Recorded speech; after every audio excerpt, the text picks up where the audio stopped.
रात के 11 बज चुके थे और आसमान में बादल ऐसे गरज रहे थे मानो आज की बारिश पूरा शहर ले डूबेगी।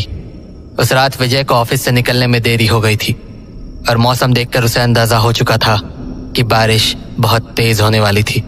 इसीलिए वो अपनी बाइक लेकर जल्द से जल्द घर निकल जाना चाहता था, पर तभी उसे गार्ड भैया ने टोक दिया। अरे विजय जी, इतनी रात गए कहाँ जा रहे हैं आप? कहाँ जाऊंगा भैया, इस वक्त अपने घर जा रहा हूँ। पर विजय जी, अभी निकलना ठीक नहीं होगा। अरे कोई बात नहीं भैया, रेनकोट है ना, नहीं भीगूंगा।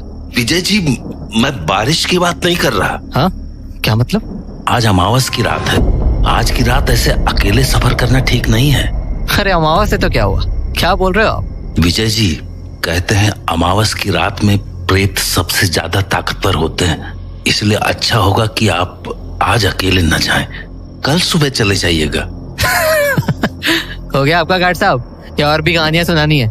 विजय जी, मैं गार्ड साहब प्लीज यार, निकलने दो मुझे अब, वरना कहीं बारिश आ गई ना तो बीच रास्ते में फंस जाऊंगा। विजय अपनी बाइक से निकलने ही वाला था कि गार्ड साहब ने उसे फिर से टोक दिया। विजय जी देखिए, मैं जानता हूँ आप मुझसे ज्यादा पढ़े लिखे हैं और आप भूत प्रेत इन सब चीजों को नहीं मानते, फिर भी आप इसे रख लीजिए। ये क्या है? हनुमान जी का लॉकेट है विजय जी, ये आज रात आपकी रक्षा करेगा। अरे गार्ड साहब, मुझे कुछ नहीं होगा, और मैंने कहा ना मैं इन सब में। इसको आप अपने पास रख लीजिए, हमारा मन रखने के लिए ही सही, पर बस आप रख लीजिए इसको। हाँ, आप भी ना गार्ड साहब, लाइए। खुश? चलो अब मैं, बाय, गुड नाइट। इतना कहकर विजय बाइक लेकर वहां से निकल गया। हे बजरंगबली, विजय जी की रक्षा करना। बारिश शुरू हो चुकी थी और विजय अपनी बाइक तेज रफ्तार से भगाया जा रहा था, पर आज उसे अपने घर का रास्ता कुछ ज्यादा ही लंबा लग रहा था। वो तेज बारिश में बचता बचाता आधे रास्ते तक तो पहुंच गया, पर बाकी का रास्ता तय करने की उसकी हिम्मत नहीं बची थी। तभी उसे अपनी बाईं तरफ जाता हुआ एक रास्ता दिखा। वो रास्ता दरअसल एक शॉर्टकट था। विजय उस शॉर्टकट के बारे में जानता तो था, पर वो कभी भी उस रास्ते से अपने घर नहीं गया था, क्योंकि वो रास्ता बेहद खराब था और तो और हर तरफ हमेशा एक अजीब सी खामोशी छाई रहती थी। पर आज विजय के पास कोई दूसरा चारा नहीं बचा था, इसीलिए उसने अपनी बाइक उसी कच्चे रास्ते की तरफ मोड़ ली।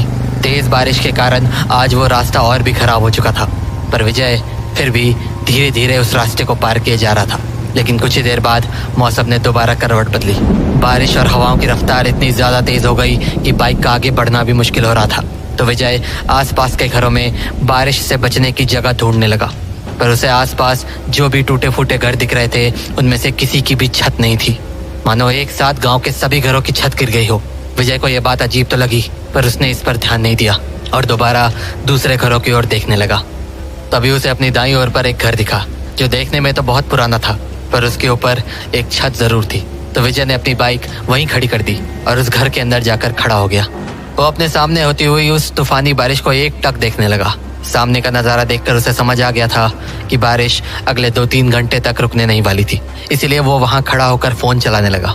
पर कुछ ही देर में उसके फोन की बैटरी ने भी दम तोड़ दिया और हताश होकर विजय को फोन वापस अपनी जेब में रखना पड़ा। वो वहां खड़ा अपनी किस्मत को कोस ही रहा था कि तभी उसे अपने पीछे से एक दरवाजे के खुलने की आवाज आई। पलट कर देखा तो दरवाजे पर सफेद कुर्ता पजामा पहने एक बूढ़ा आदमी खड़ा था।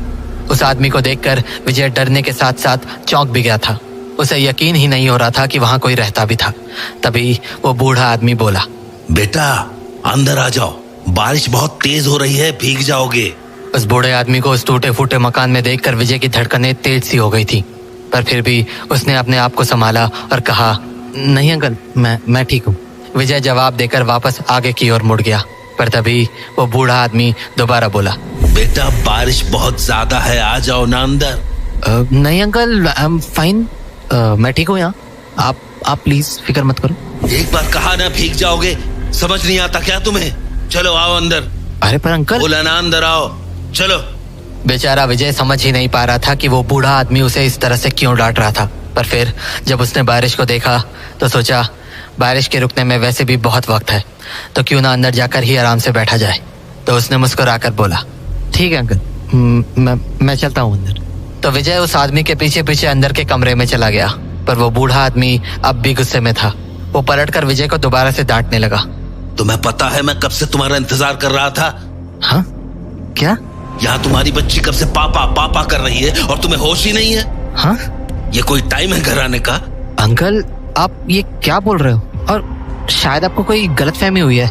मैं वो नहीं हूँ जो आप सोच रहे हो। और अंकल वैसे भी मैं बाहर ही ठीक था, सो प्लीज मुझे बाहर ही खड़े रहने दीजिए। बारिश खत्म होते ही मैं चला जाऊंगा। अरे बेटा गुस्सा मत करो, मैंने तुम्हें अंदर इसलिए थोड़ी बुलाया था कि तुम बाहर चले जाओ। अच्छा पीछे देखो, देखो तुम्हारे पीछे कौन है। जैसे ही विजय पलटा उसे अपने सामने एक छोटी सी बच्ची दिखी जिसके हाथों में एक गुड़िया थी और वो विजय को एक टक देखे जा रही थी। इससे पहले विजय कुछ बोलता उसने कहा, पापा आप इतने देर से क्यों आई? जाओ मैं आपसे बात नहीं करूंगी। उस बच्ची के मुंह से पापा सुनकर तो विजय का दिमाग घूम गया था।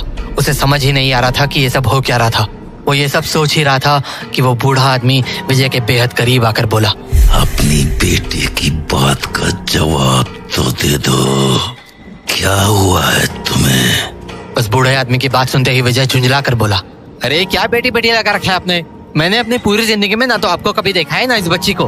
प्लीज ये फालतू बातें मेरे साथ मत कीजिए और मुझे जाने दीजिए।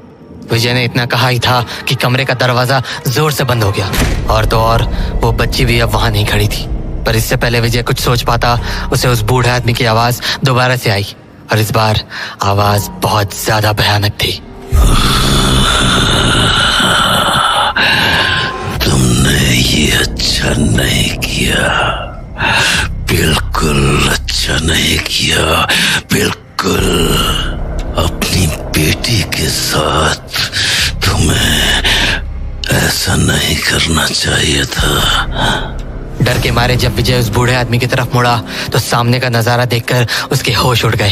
वो बूढ़ा आदमी तो उसके सामने ही खड़ा था, पर वो बच्ची उसके ठीक पीछे छत की कड़ी से किसी लाश की तरह झूल रही थी। विजय ये देखते ही समझ गया कि उसका सामना किसी ऐसी चीज से हो चुका था जो इंसानी दुनिया के तो बिल्कुल भी नहीं थे। विजय पलटा और दरवाजा खोलकर बाहर भागने की नाकाम कोशिशें करने लगा, पर दरवाजा खुलने का नाम ही नहीं ले रहा था। तभी उसे उसी बच्ची की आवाज सुनाई पड़ी, पापा पापा। डरते हुए जब विजय पीछे मुड़ा तो उसकी बची खुची हिम्मत भी हवा हो गई। वो बूढ़ा आदमी अब वहां से गायब हो चुका था और उस रस्सी से लटकती बच्ची ने अपनी आंखें खोल रखी थी और वो एक टक विजय को मुस्कुराते हुए देखी जा रही थी।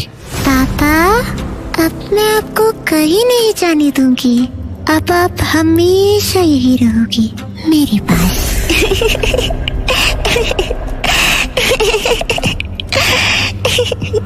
विजय के दिमाग ने अब काम करना बंद कर दिया था। उस हंसी को सुनकर उसके हाथ पांव सब ठंडे हो चुके थे, इसीलिए उसने पलटकर दोबारा दरवाजा खोलने की सोची। पर जैसे ही वो पलटा उसने अपने ठीक सामने उसी बूढ़े आदमी को खड़ा पाया, पर इस बार शायद वो अपने असली रूप में आ गया था। उसके पूरे शरीर पर खून के धब्बों के निशान थे और उसके पेट से उसकी आंतें बाहर आ रही थी। तभी वो बोला, अब तुम हमेशा यही रहोगे हमारे साथ।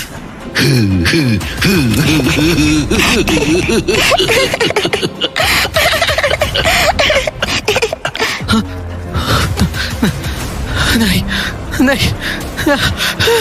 विजय की आंखें अब भारी होने लगी थी। वह समझ चुका था कि अब उसका बचना नामुमकिन था, पर जैसे ही उसके सामने खड़े बूढ़े आदमी ने अपने हाथ से विजय को पकड़ना चाहा, एक तेज बिजली की आवाज हुई और विजय की आंखों के सामने अंधेरा छा गया। विजय की जब आंख खुली तो उसने देखा कि वो जमीन पर गिरा हुआ था और बारिश बंद होने के साथ साथ सुबह भी हो चुकी थी। उसे समझ नहीं आया कि भला वो घर कहाँ गायब हो गया जिसके अंदर उसने उस बूढ़े आदमी और छोटी बच्ची को देखा था। और तो और उसे ठीक से याद भी नहीं था कि कल रात उसके साथ आखिर हुआ क्या था। तभी उसे अपने पास जमीन पर गिरा हुआ हनुमान जी का लॉकेट दिखा, वही लॉकेट जो उसे गार्ड भैया ने दिया था। उस लॉकेट को देखने के बाद विजय के सामने सब कुछ साफ हो गया। वो समझ गया कि पिछली रात उसका सामना प्रेतों से हुआ था और वो उनसे इसलिए बचकर निकल पाया क्योंकि उसके पास हनुमान जी का ये लॉकेट था। उसने उस लॉकेट को माथे से लगाया और अपनी जेब में रखकर वहां से निकल गया। लेकिन इस हादसे के बाद विजय एक बात तो अच्छे से समझ गया था कि भूत प्रेत जरूर होते हैं और वो इंसानों को कभी भी नुकसान पहुंचा सकते हैं, पर जिनके साथ बजरंग बली का आशीर्वाद होता है उनका वो बाल भी बांका नहीं कर सकते, क्योंकि भूत पिशाच निकट ना आवे, महावीर जब नाम सुनावे। ज्ञान गुण सागर जय, कपी सती गुलोक उजागर जय।